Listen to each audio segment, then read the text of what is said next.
Oh, I think we got Ric Flair on. Rick, how you doing? I'm fine, Dave. How are you? I'm doing really good. Thanks for coming on again. I apologize for having to leave early last night, so I want to make it up to you tonight, man. I was going pretty good last night, I think, huh? Yeah, you were doing really good. We were getting like every phone line was lit. We were getting emails like crazy. Yeah, definitely. Well, great. Let me get through this. Let's see, what do I have? Oh, I have a whole list of questions, and I never even got to ask hardly any of them yesterday. The first time that a lot of people outside of the Carolinas and I guess AWA got to see you regularly was on the Superstation, Channel 17. Before it was TBS, I think it was WTCG out of Atlanta. On the Saturday and Sunday shows, you would come down to the Carolinas. Seemed like about once a month. Is that about right? You were there like every week. I started in '78. Yeah, Harley Race told me. Harley was traveling to the Carolinas. He said, Harley, as a kid, if you want to get a jump on it, try and get yourself on that show in Atlanta. Nobody even knew what it was back then, He said it's going to be the thing that changes our business. Harley told me that back in probably must have been '77. Okay, because that was exactly what I was going to ask you. Is you were on there, and it gave basically the nation as far as the number of people who had cable TV, which is a fraction of what it is today, but it was still they were seeing wrestling from out of their territory, which was unusual at the time, and you were one of the stars of the show. I was wondering, since you were one of the few guys who was coming from another territory to be there fairly often, when that happened, did you know you were on the ground floor of something really huge, or was it just you were booked in Atlanta, so you went to Atlanta?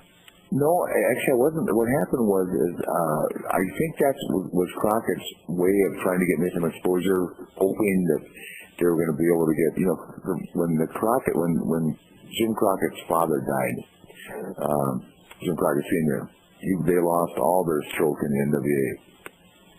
Not because of lack of position with the company, but because of the fact that Jim Crockett Sr. was like Eddie Graham or Fritz von Erich or Bob Geigel or Jim Barnett or Vince McMahon Sr. He was one of the older established guys, and when he died, the company came into the hands of Jimmy Crockett, and nobody knew who Jimmy was. Henceforth he lost the stroke, or I guess what I'm trying to say, the power that they had, in terms of trying to get a champion out of that territory. Everybody wanted to have the champion come out of their territory, especially with the power that Eddie Graham had in Florida and Fritz von Erich had and Bob Geigel. They really had control of the NWA. So what happened was Barnett came up to meet with Jim Crockett and had seen me a couple times. Jim Barnett, who at that time was running that TV and was one of the most powerful guys in our industry, not only in America but over in Australia. So he saw me. He's the one that brought me down, and I think Jim Barnett had as much to do with me getting the title or getting my first title in '81 as probably Jim Crockett. I mean, Jimmy pushed me, but Jim was the guy that brought me down and featured me on that TV. With Ole Anderson's booking at that time, but they're the ones that used me, and it was I had no idea. The guys that were on that TV back then, when we went to Ohio or wherever we went, it was out of Georgia. It was huge. I mean, we were like rock and roll stars, especially Tommy Rich. And Tommy Rich was over at that period of time as good as anybody ever in the business, in a smaller market, of course. Yeah, I mean, a lot of people don't remember that one. One of the guys also that you worked with in that period that I remember in the very early days of Superstation Wrestling, Georgia Championship Wrestling, was Tony Atlas. So I guess Tony probably came down from the Carolinas too at that point, right? Well, he had already left the Carolinas. He's from Roanoke, Virginia. And Ole and Gene broke him in Charlotte, and he spent about maybe 2 years in the Carolinas, and somehow, there was like a reciprocal agreement between Crockett and Jim Barnett at that time, and they wanted another guy to come down into that Atlanta market, a black guy because they had a huge demographic that followed the black guys, and Thunderbolt Patterson at that time was kind of put himself in a position not to be pushed anymore, and they brought Tony in, and then he got over huge in the Atlanta market, and of course he got over huge wherever he went. He was another guy that potentially should have been one of the big players for a long time, but let his personal problems overwhelm him, and consequently, the story is it's not a good story. It ended, not ended yet, but he has not obviously seen what he should have seen in the industry. Yeah, he was very big for a period of time there. One of the things with Tony Atlas, because the first matches I saw of Tony Atlas were against you, and I guess it's kind of a funny story now because at that time, we all thought, man, this Tony Atlas, what a phenomenal worker. Yeah, thank you. He could press land me and give me the suplex out of his belt. He tried hard. Tony, you know what? He was a good amateur wrestler in high school.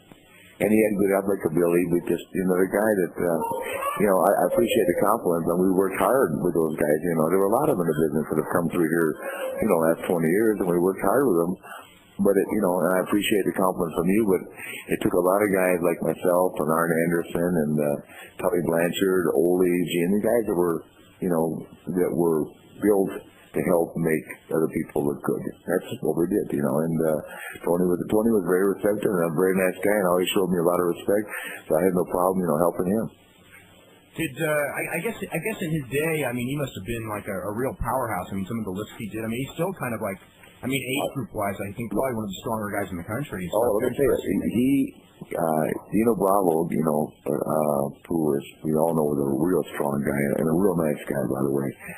Dino and Tony were in Charlotte at the same time, and Bravo was tremendously strong, for those that didn't know that.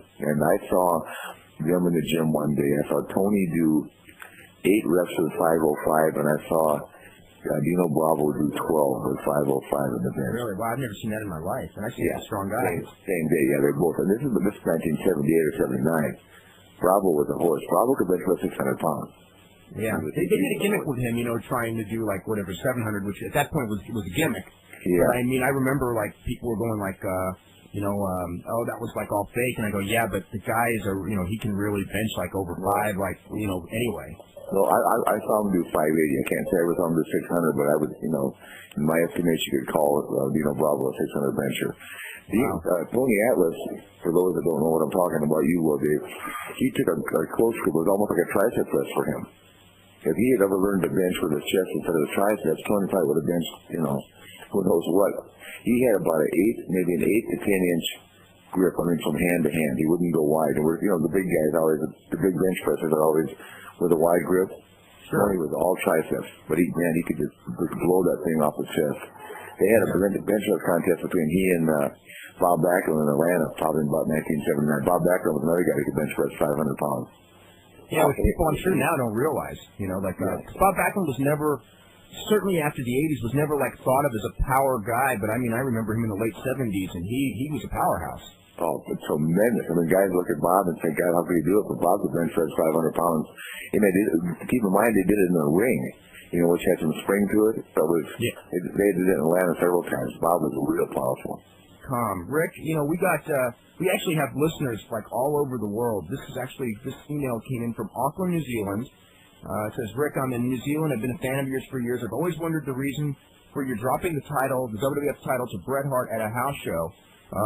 Actually, I think that was a TV taping, but it didn't air on television. What were the reasons for the title change?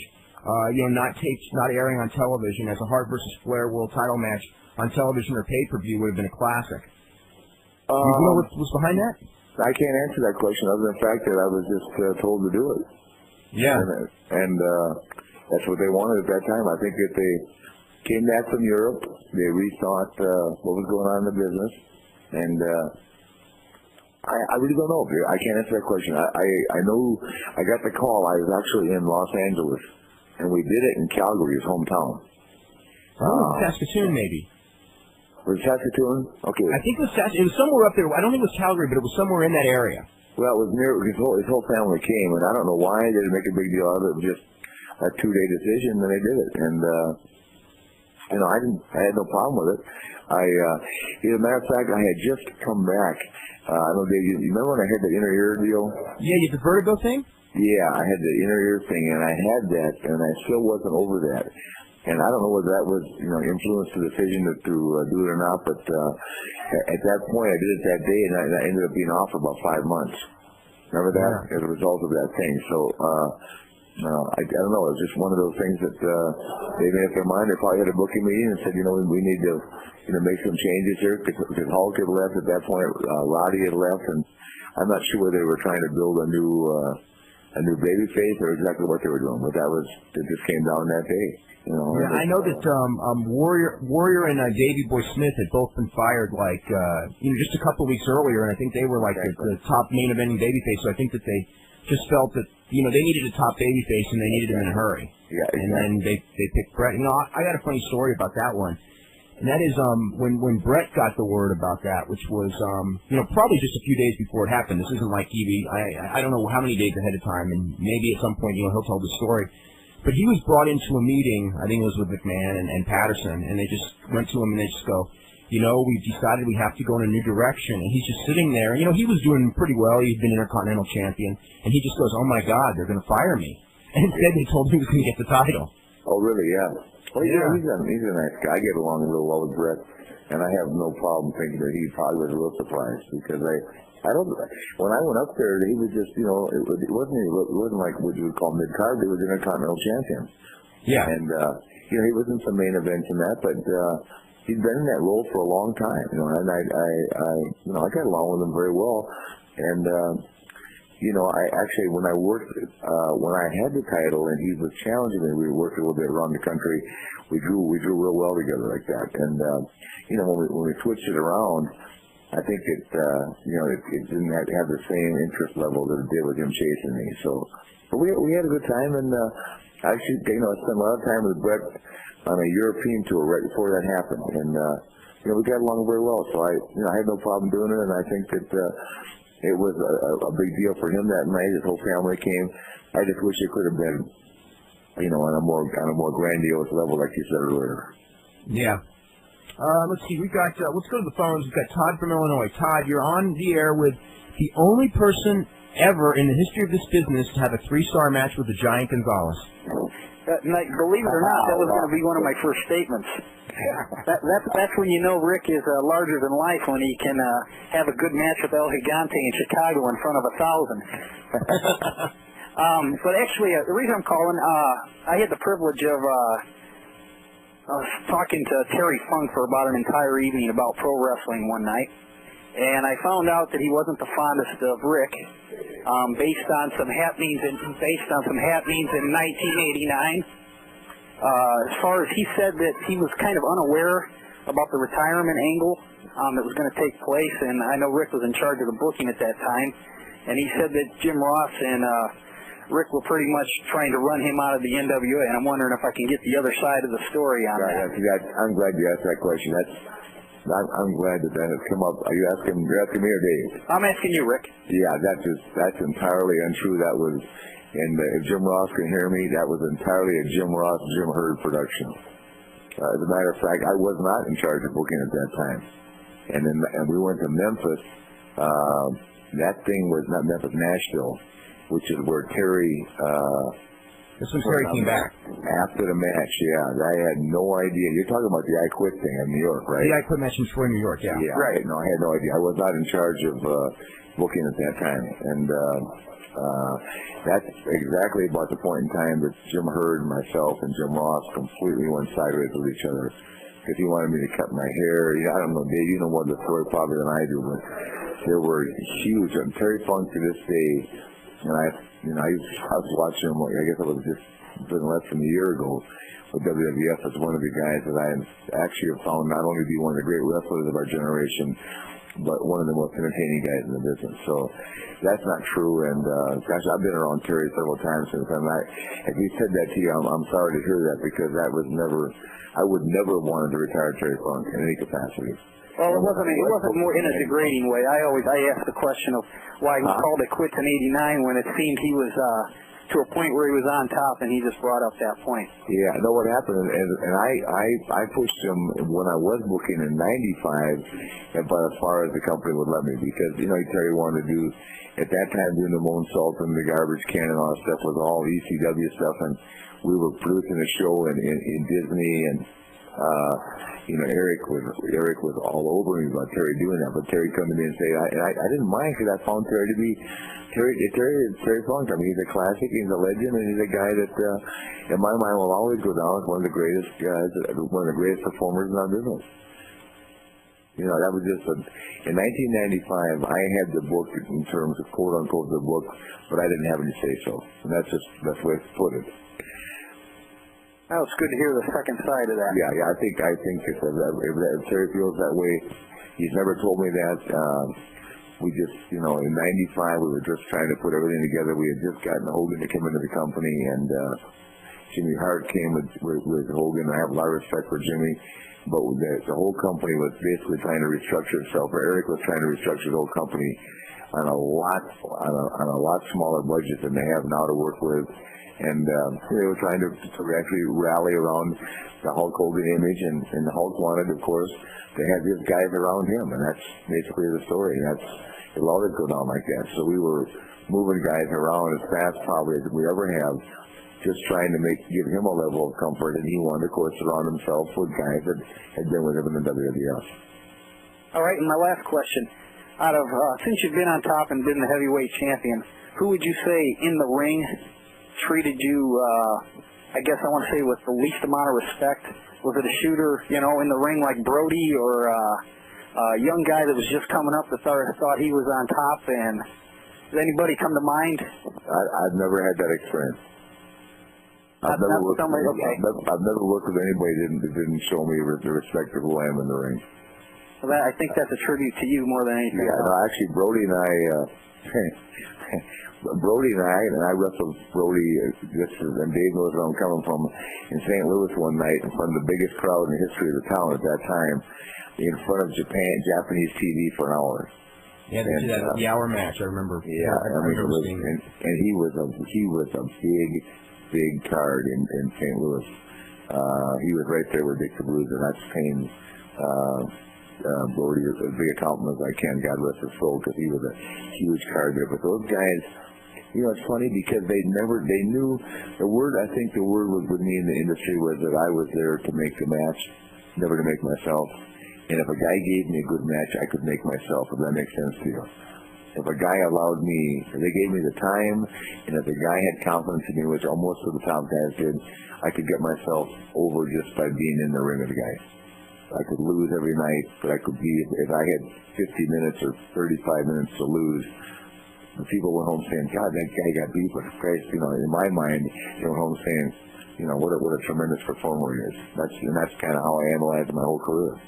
So Brody, I had a great time with Brody. I can't remember ever, I can't say I had great matches all the time with guys, but I don't think I ever had a problem. I'm trying to think, you're asking me a question, you're kind of catching me off guard, but I don't think I ever had that problem. I can't remember ever having it. Never had a guy. Thanks for your time, Tim. Dave, thanks for having me on. Oh, no problem. Rick, one of the things, was that the most frustrating period of your career working for Jim Herd, or was like the last couple of years, like under Eric, more frustrating? They were equal.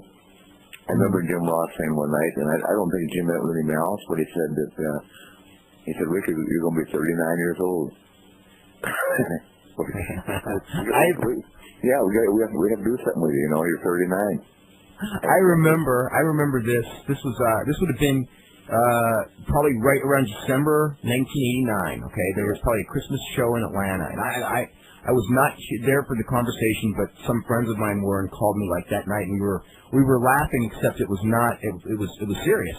Yeah. And you had just. In '89, you had just finished the program with Steamboat and then with Funk, and they were unbelievable matches. Some of the best matches of your career, some of the best matches you've ever seen. And at the end of the year, they were just, WCW had its ups and its downs, but they did not make money that year. And the whole thing was, we're going to turn this company around. We just have to replace Flair as champion. And we were just like, don't they understand that that's the one thing about the company that's working is the main event? No, the problem was that in those days there was no undercard. It was a one-match show. I shouldn't say no undercard, but so a lot of the undercard wasn't so strong in that period. Yeah, but see what you're saying, Dave, is true, because back then, as is now, or should be as is now, the guy that's wearing the title, they look to him as being the guy that is responsible for making the show or the company or the revenue work, and that was the territory. I understood that, but see, I wasn't given an opportunity when Turner took over the company. It wasn't wrestling as we knew it. That was the first initial change. I mean, it wasn't where I'd go into a building and you would say, well, here's a guy we built for a year to wrestle a champion, and if you're over the champion, we're going to draw a big house. It was like work inside this enclosed environment, take care of yourself, which was hard to do, but build A, X, A, Y, A, B, C, D, what I'm saying. make these guys look like, they're ready to be challengers to your title, or better yet, let's just redo the whole thing. You cut your hair, Herd wanted me to cut my hair, get an earring. I remember Kevin Sullivan looked at him one day and said, why don't we just change Mickey Mantle's number? I mean, the truth was that in this meeting, I was flabbergasted the stuff they came up with. And I knew Jim Ross, like everybody else, this business, because of its nature and its design, because it is the most most insensitive business in the world. Jim was just looking for a job too. He wanted to be in Herd's ear, and Jim was, and so Jim, took advantage of that. Me, I wanted to get out of there as fast as I could. I didn't have any social time with Jim Herd at all, and he was there, and history will tell the story. It's one of those things that, as someone said to me today, he said, you've been there. I was going to say it on TV one day, decided not to, but I've been there through 5 or 6 different bosses in 10 years. Oh, except for the period you were with McMahon for that couple-year period. You've been there since the day one of the whole company. Yeah, and I came back, and I was with Bill for a month before he got fired, Right. That's something I've seen it all. I was going to use that as a promo one night on TV that I've been there to see 5 guys come and go, but I didn't think it was in good taste. In the 1970s, I think about 75, 76, you were just as your career was taking off, you were in a plane crash. Yeah. That was the plane crash that ended the career of Johnny Valentine, as a matter of fact. Yes, I did. And Bob Bruggers.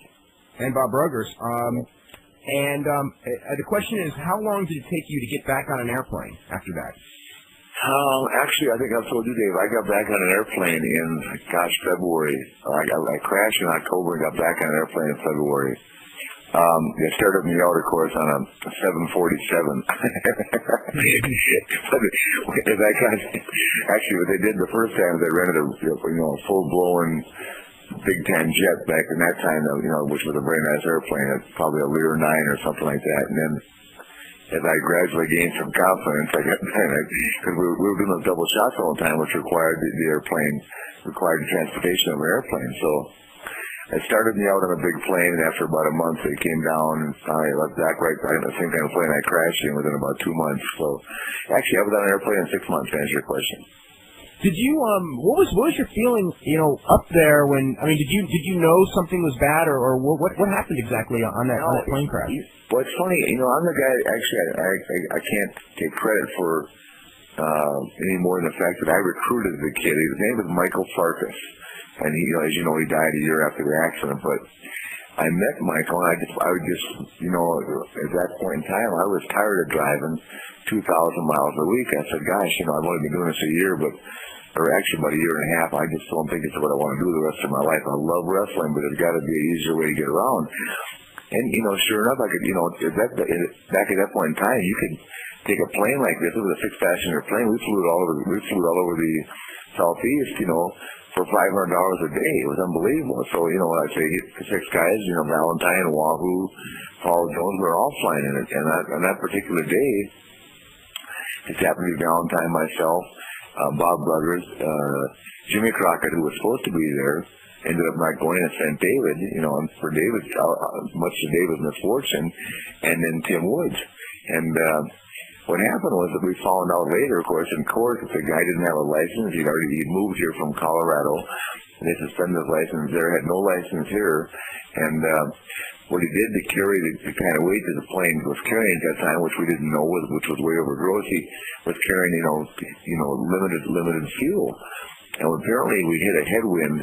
We were flying from Charlotte to Wilmington, North Carolina, and at about Raleigh, he was at what they call a point of no return. Either go back to Raleigh or go to Wilmington or be here in the middle. And instead of going back to Raleigh, which he probably should have done, he tried to buck the headwind and make it into Wilmington. And Valentine kept pointing up to the fuel gauges, which were on empty, and going, only Johnny can go.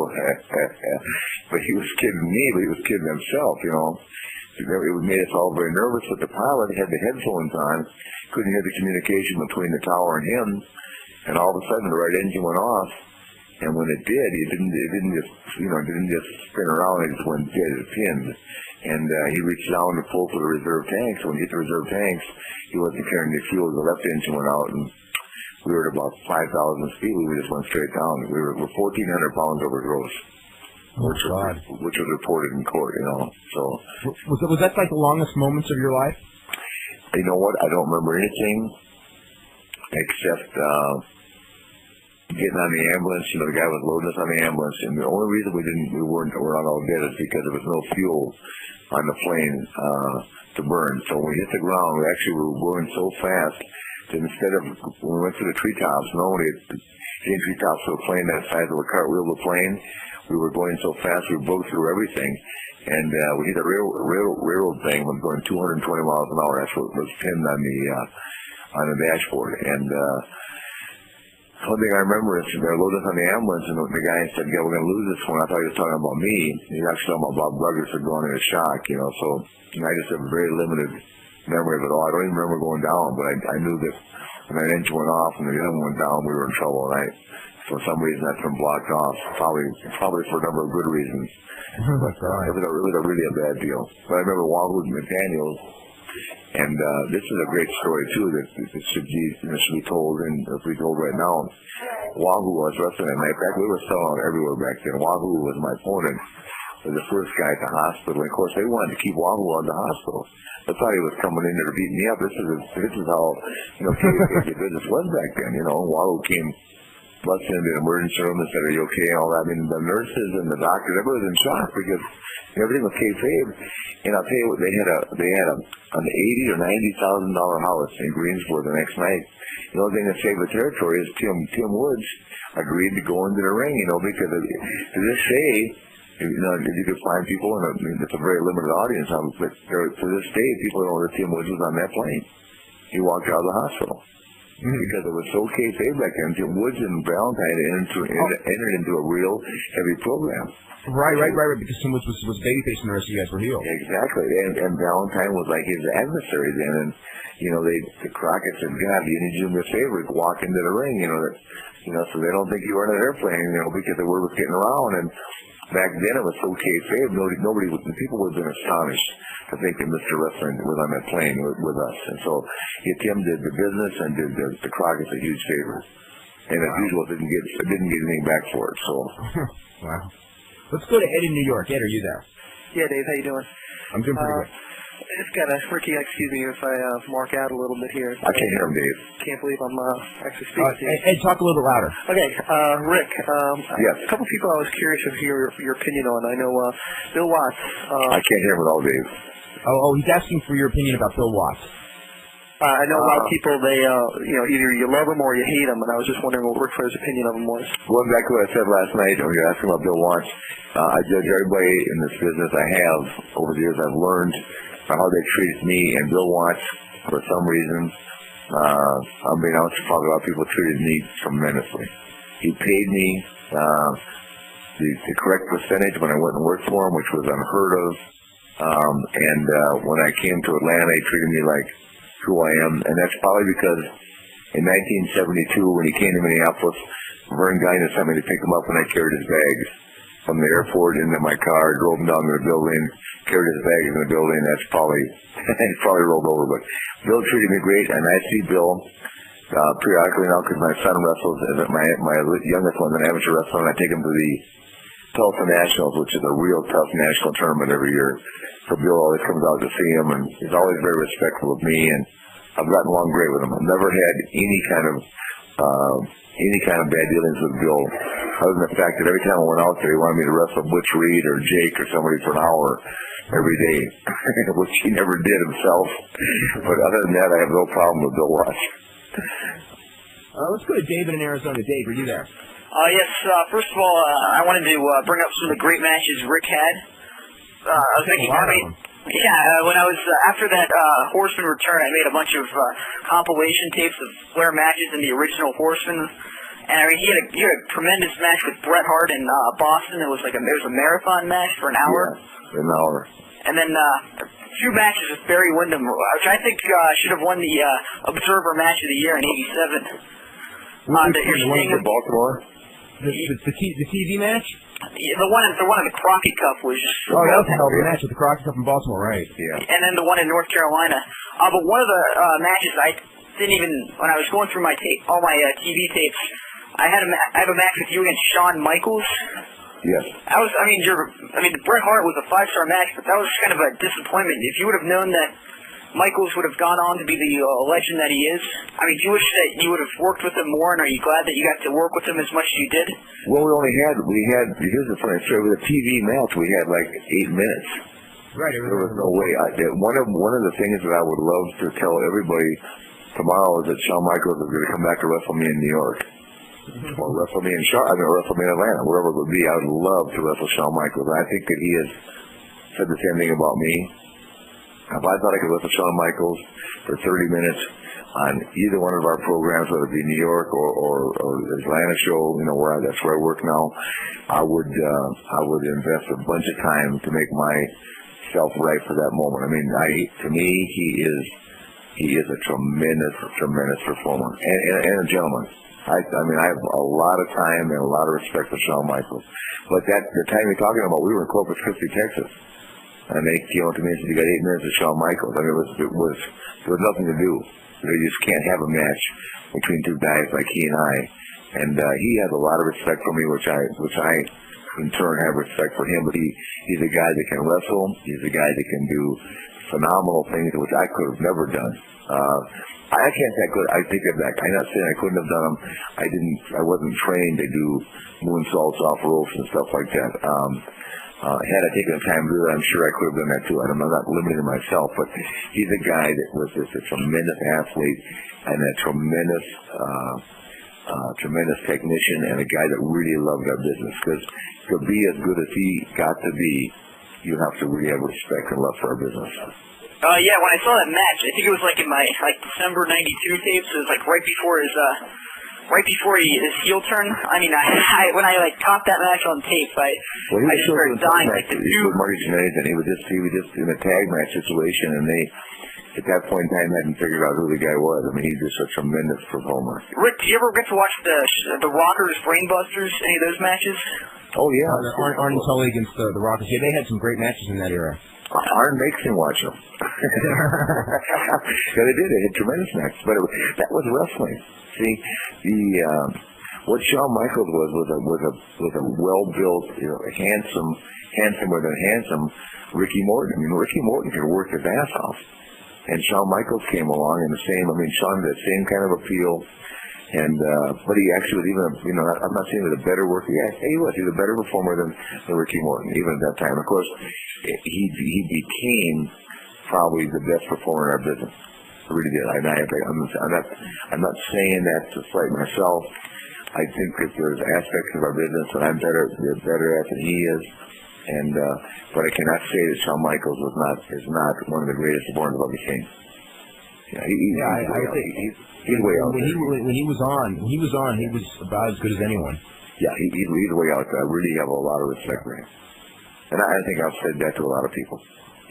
He's right there. He was, not only because of what he could do, but because of his attitude. Attitude is a lot in life. It really is. Everything we see from Nike on down his attitude, but he really had a good attitude, and he loved the business. He could have wrestled an hour every night, too. He could have. He loved being out there. Okay, let's go to John in New York. John, are you there? Rick, how you doing? Good. I got a quick question for you. How close were you to jumping to Titan back for WrestleMania 7 with Hogan at the LA Coliseum? With Hogan in 1991? Is that the year you're talking about? Yeah. Okay. Well, I was already there. Can you hear me, or? I was at Titan then when that happened. WrestleMania 7. No. You would have started with Titan about 3 months after that? No. You would have started.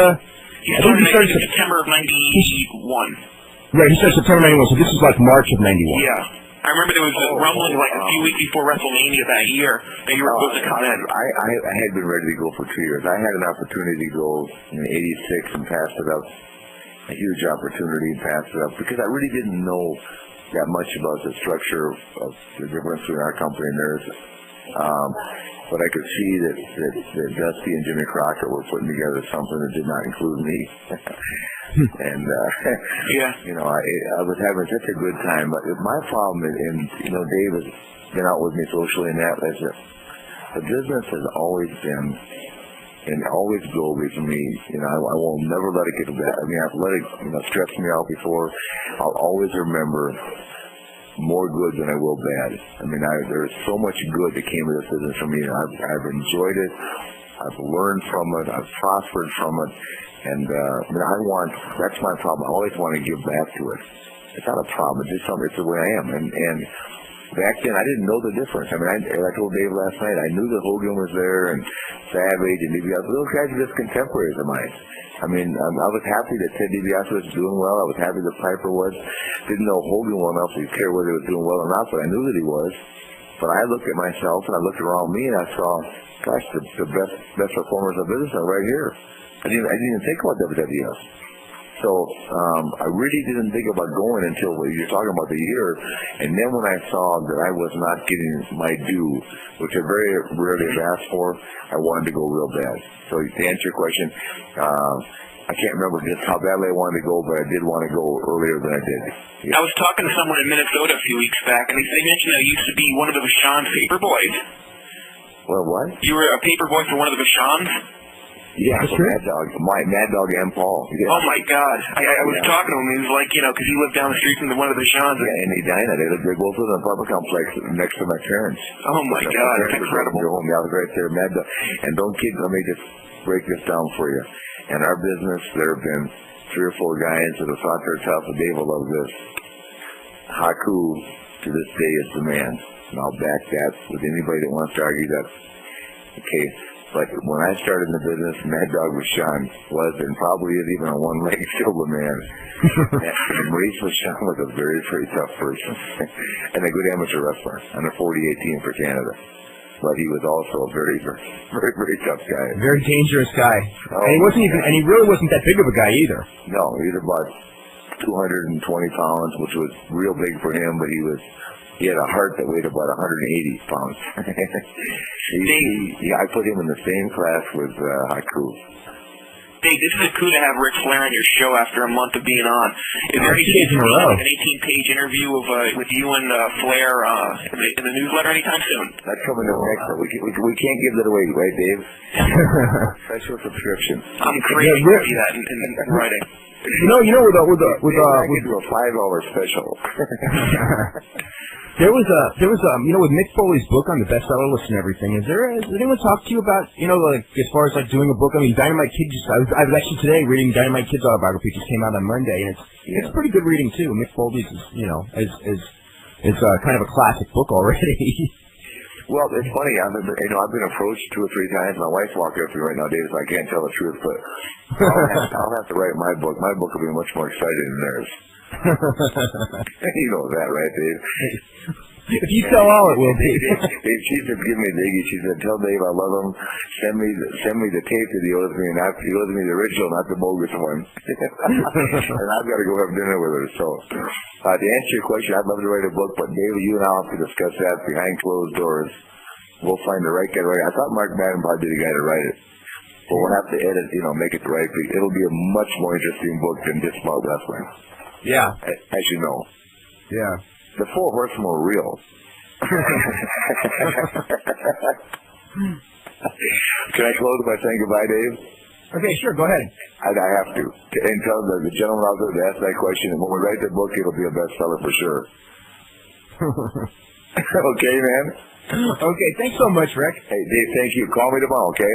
Okay, we'll talk soon. All things have gone well, and I really appreciate you guys featuring me, and I appreciate all the nice compliments and all the nice things you've all said. And Dave, to you personally, I hope everyone can hear this, I've always appreciated and always will the recognition. It really is nice.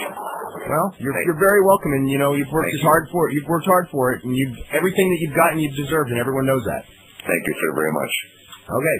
God bless you, Dave. Okay. Thank you very much. Bye.